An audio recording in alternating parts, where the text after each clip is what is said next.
Muy buenos días, estimados alumnos y alumnas. Cumpliendo este propósito de nivelar los conocimientos que ustedes tenían en materia de teoría de la ley, voy a continuar grabándoles estas cápsulas a efectos de que les puedan servir en sus estudios.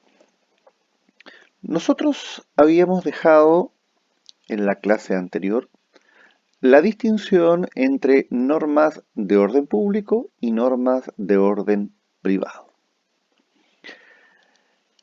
Las normas de orden público, en definitiva, son aquellas que no pueden ser ni derogadas, no pueden ser modificadas, no pueden ser sustituidas y consecuencialmente son normas que tampoco pueden ser renunciadas. Entonces, desde un punto de vista, digamos, conceptual, la norma de orden público es aquella que en definitiva resulta inderogable para las partes. A diferencia de lo que ocurre con las normas de orden privado, que ellas sí pueden ser modificadas, sí pueden ser sustituidas, sí pueden ser renunciadas. Por lo tanto, las normas de orden privado evidentemente son aquellas que sí pueden ser en último término derogadas. Es interesante que ustedes sepan que cuando hablamos de norma de orden público, estamos hablando de aquellas normas que tienen que aplicarse, tienen que ejecutarse del modo que lo establece la ley. Por ejemplo, si la ley exige e impone que el acuerdo de unión civil, que el matrimonio se celebren ante un oficial de registro civil, es la única forma de contraer matrimonio o suscribir el acuerdo de unión civil. No hay otra, porque esa norma no es modificable. Lo mismo cuando yo les decía la clase pasada que el contrato de compra-venta de bienes raíces requiere o exige escritura pública. La hipoteca sobre inmuebles exige escritura pública. Eso no es modificable, no es renunciable, no es sustituible. Pero en cambio, las normas de orden privado son aquellas que yo sí puedo modificar, sustituir o renunciar. Por ejemplo, ahí esto es claro, por ejemplo, en materia de compraventa de bienes muebles, las partes pueden establecer si el contrato permanece consensual, si lo elevan a la calidad solemne, y pueden introducir cualquier otra modalidad o cualquier otro cambio en el contrato. Dicho esto, entonces, y teniendo claro lo que significa norma de orden público y norma de orden privado, veamos ahora qué implican las normas de derecho público y las normas de derecho privado para comenzar a acercarnos a lo que es el derecho civil. Como indica la lámina, el derecho objetivo, es decir, el ordenamiento jurídico, es uno solo. Pero al igual que un árbol, presenta varias ramas.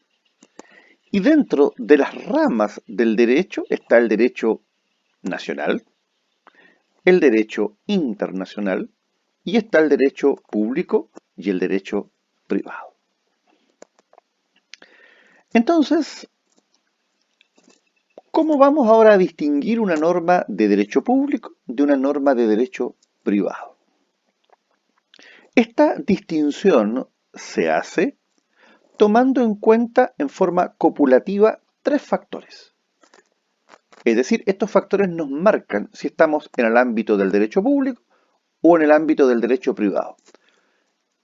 Estos factores entonces vienen a representar una especie de límite divisorio, una especie de muralla, una especie de delimitación. En primer lugar, o el primer factor, es el interés preponderante que tutela, el público o el privado. Dos, los sujetos de las relaciones, sujetos de derecho público, sujetos de derecho privado. Y la calidad en la que ellos actúan, como poder público o sin este poder público. Entonces, en los En las normas de derecho público hay preponderancia de los intereses generales o colectivos. En el derecho privado hay preponderancia de los intereses privados o individuales. Se define el derecho público como aquel conjunto de normas que mirando, a un preponderante interés colectivo, regulan la organización y la actividad del Estado y demás entes públicos, como las municipalidades, por ejemplo, el Ministerio Público, la Contraloría General de la República, las Fuerzas Armadas, el Consejo de Seguridad Nacional, los tribunales electorales, etcétera, etcétera, en sus relaciones entre sí o con los particulares, actuando el Estado y dichos entes en cuanto sujetos dotados de poder soberano o público, en el carácter de tal. Es decir, es decir, el derecho público lo que hace es la estructuración y organización del Estado y sus órganos públicos. Y en ellos, y en esta rama del derecho, o en esta área del derecho, el Estado y los órganos públicos actúan como poderes soberanos. Es decir, están en un rol donde el privado o particular pasa a estar en una calidad de subordinación frente a lo que implica la actuación del órgano público representativo de la soberanía nacional. En cambio, el derecho privado es un conjunto de normas que, considerando un preponderante interés individual, regulan las relaciones de los particulares entre sí o la de los particulares con el Estado o de los particulares con los demás entes públicos, en cuanto estos últimos no actúan como sujetos o con poder político o soberano, sino que actúan fuera de esa órbita, como si fueran un particular más. En este caso, entonces, estamos hablando de una relación más de igualdad. Por ejemplo, el Estado necesita comprar computadores para sus funcionarios. El Estado necesita comprar impresoras para sus funcionarios. El Estado necesita comprar papelería para sus funcionarios. El Estado necesita arrendar una vivienda para que funcione un recinto público. El Estado necesita comprar vehículos para el aparataje estatal. Bueno, ahí queda en evidencia que el Estado no está actuando como poder soberano, sino que actúa como un privado más, que se va a comprar un auto, que se va a comprar un computador, que se va a comprar un celular, que se va a comprar una impresora. Entonces, la distinción está dada por quiénes intervienen y cómo intervienen. Cuando solo intervienen privados, no hay ninguna duda que estamos frente a normas de derecho privado. Pero también son normas de derecho privado aquellas en que los privados interactúan con el Estado, pero éste no lo hace en ejercicio del poder soberano, sino que lo hace como un particular o privado más. En cambio, la norma de derecho público, cuando el Estado actúa con poder soberano, por ejemplo, en materia penal, o sea, cuando la sociedad, a través del Ministerio Público, investiga los hechos que revisten caracteres de delito y estos son, de alguna manera, llevados a un juzgado de garantía o a un tribunal de juicio oral en lo penal, el Estado no está actuando como un privado más, está actuando evidentemente con poder soberano, es decir, con imperio. Entonces, ahora, antes de pasar a estudiar las diferencias entre el derecho público y el derecho privado, es muy importante que no confundamos norma de derecho público con norma de derecho privado y a su vez de alguna manera, con normas de orden público y normas de orden privado. Las normas son de orden público o de orden privado si es posible prescindir de ellas. La norma es de orden público aquella respecto a la cual no puedo prescindir, no la puedo sustituir, modificar o renunciar. Es imperativa e inderogable. En cambio, la norma es de orden privado en aspectos todo lo contrario, es decir, cuando yo sí puedo derogar la norma, modificar la norma, sustituir la norma, etcétera, etcétera. A diferencia de lo que ocurre con la clasificación entre derecho público y privado, que apunta más bien a quiénes son los intervinientes y en la calidad que esos intervinientes lo hacen. ¿Qué diferencias hay entre derecho público y derecho privado? Bueno, el derecho público puede ser nacional o puede ser internacional. Y el derecho privado puede ser nacional e internacional. El derecho público nacional es aquel que representa la definición que dimos hace algunos minutos atrás. Es el conjunto normativo que organiza el poder público y regula las relaciones de los particulares con el poder público. Por ejemplo, el derecho público nacional es aquel que estructura, por ejemplo, la composición del Congreso Nacional, la que regula, por ejemplo, la duración del período presidencial, la que reglamenta las atribuciones del presidente de la República, la que establece, entre otras, el rol de los ministros de Estado, de los subsecretarios, de los secretarios regionales ministeriales. El derecho público, por ejemplo, organiza el Poder Judicial, la Corte Suprema, las Cortes de Apelaciones, los tribunales civiles de garantía, orar en lo penal, de cobranza previsional y laboral, los juzgados laborales, los juzgados de familia, los tribunales tributarios, etc. En cambio, el derecho público internacional es aquel que regula las relaciones de los estados entre sí. Aquí tenemos, por ejemplo, los organismos que los agrupan.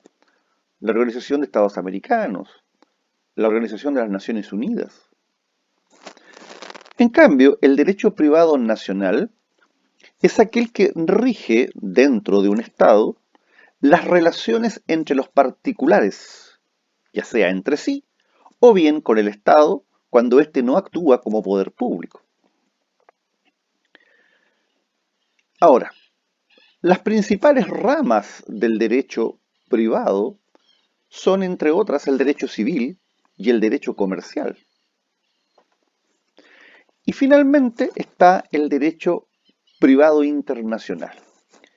El derecho privado internacional en el fondo es un conjunto de normas que determina la legislación aplicable cuando haya situaciones jurídicas entre nacionales de más de un Estado y donde dos o más legislaciones pudiesen ser aplicables de manera simultánea.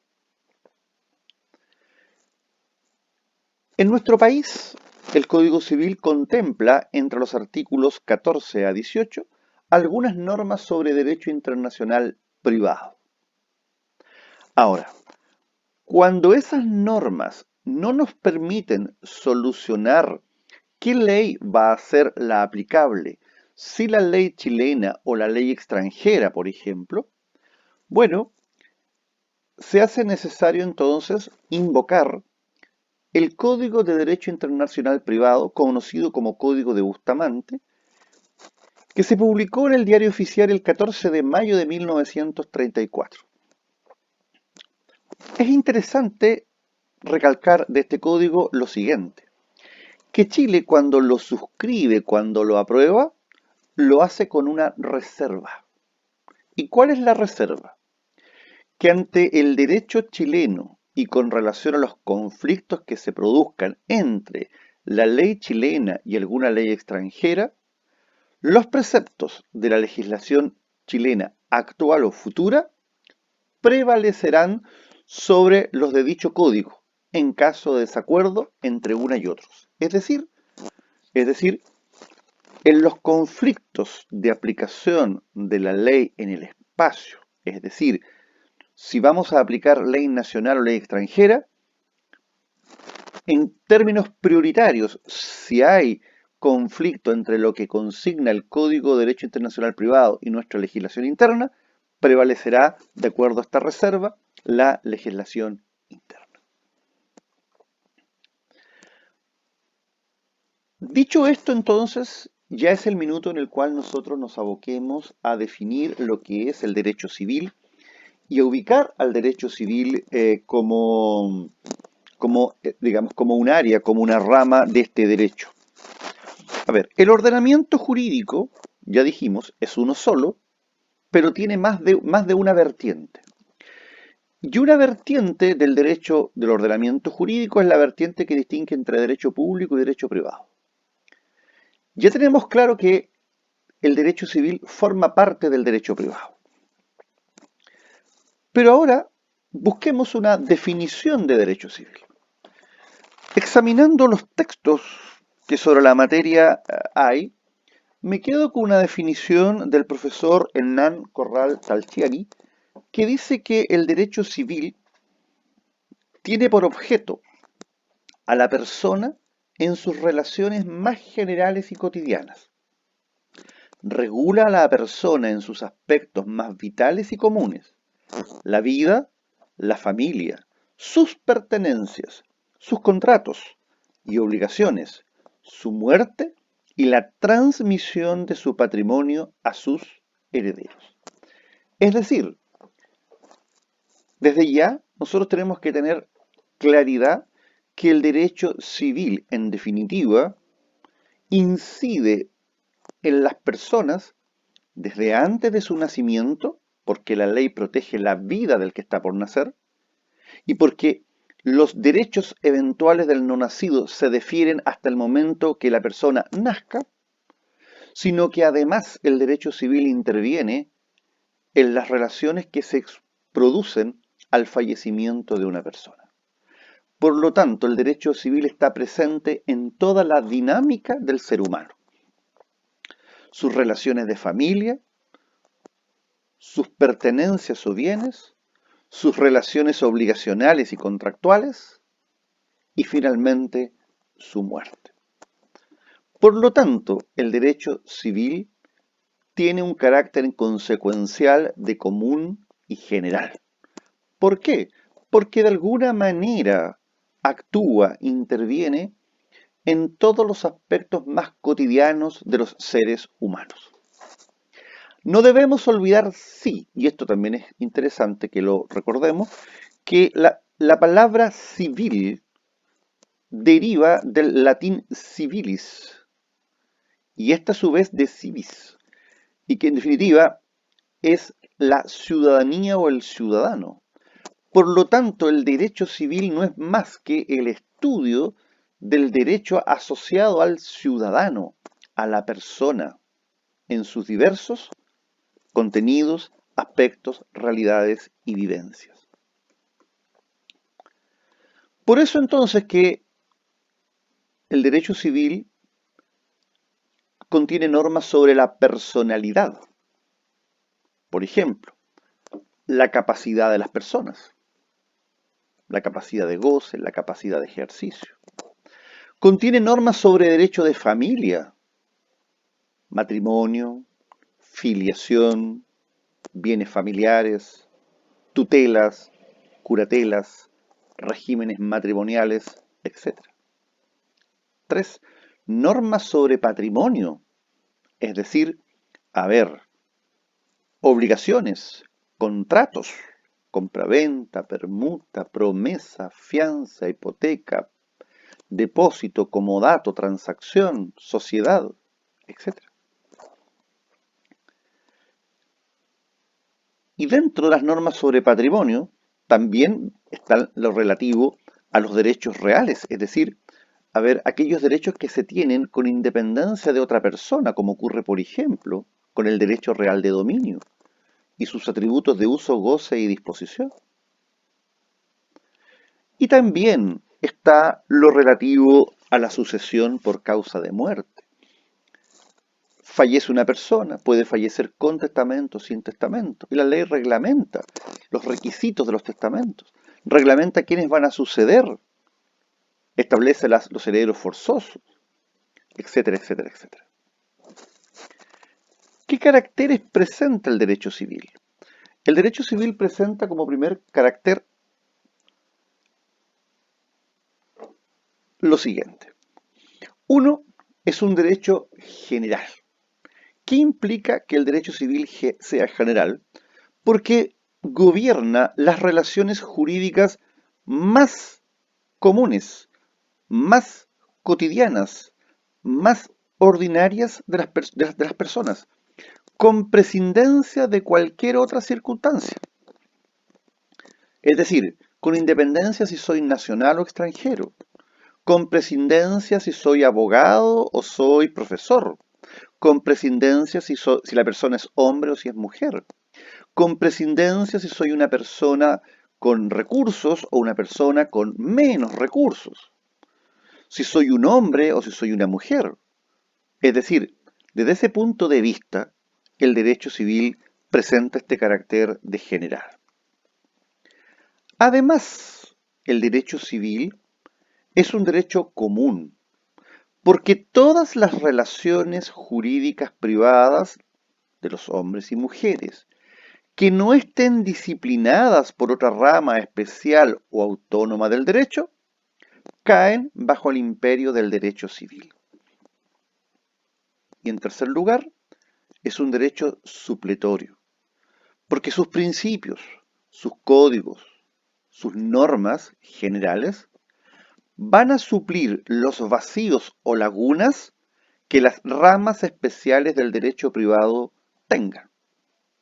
Y un ejemplo de esto es lo que estatuye el Código de Comercio en su artículo 2, cuando declara que cuando sus preceptos no resuelvan especialmente un caso, se aplicarán para la resolución del mismo las disposiciones del Código Civil.